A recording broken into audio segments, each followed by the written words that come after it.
काजोल की mother Tanuja industry की नामी और टॉप एक्ट्रेस रह चुकी है। ख्यालातों की बात करें तो जिस काजोल को आज मॉडर्न और चुलबुली कहा जाता है, उनकी मदर तनुजा अपने टाइम में बहुत मॉडर्न एक्ट्रेस कहलाती थी।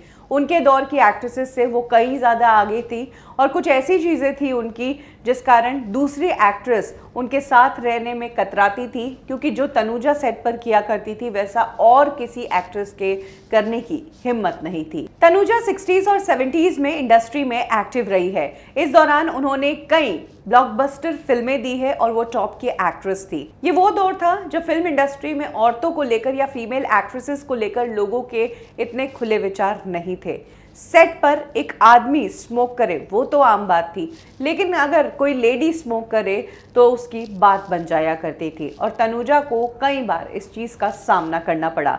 तनुजा उन चंद एक्ट्रेसेस में से एक थी जो सेट पर कहीं भी सिगरेट लगाकर बैठती थी और जब भी उनका शॉट बंद होता था, खत्म होता था, वो एक सिगरेट पिया करती थी। तब किसी ने भी औरतों को ऐसा सेट पर करते हुए देखा नहीं था। यही कारण है कि तब लोग तनुजा को एक अलग ही नज़र से देखते थे। इनफैक्ट उनके साथ की जो एक्ट्रेसेस थी वो सेट पर तनुजा के आसपास भटकती भी नहीं थी और उनसे बात करने से बचती ही थी। उन्हें ऐसा लगता था कि तनुजा के साथ हम खड़े रहेंगे या जब वो स्मोक कर रही होगी हम उसके साथ होंगे तो लोगों को लगेगा कि हम भी उसके साथ स्मोक कर रहे हैं।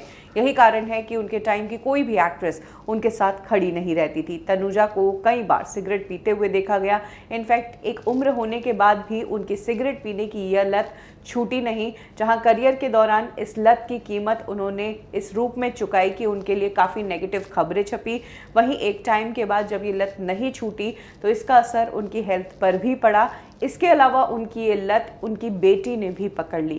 कहते हैं कि तनीषा मुखर्जी ने अपनी मां को सिगरेट पीते हुए ही देखा है। यही कारण है कि जब तनीषा बड़ी हुई तो उन्हें भी सिगरेट पीने की लत लग गई। खुद तनुजा ने एक इंटरव्यू के दौरान तनीषा की इस आदत के बारे में खुलासा किया था। तनुजा ने कहा था कि सिगरेट से दूर रहना उनके लिए बहुत मुश्किल था। तनुजा की सोशल मीडिया पर कई ऐसी पिक्चर्स हैं जहां पर वो पब्लिकली सिगरेट पीती नजर आ रही है और हाथ में उन्होंने सिगरेट ली हुई है।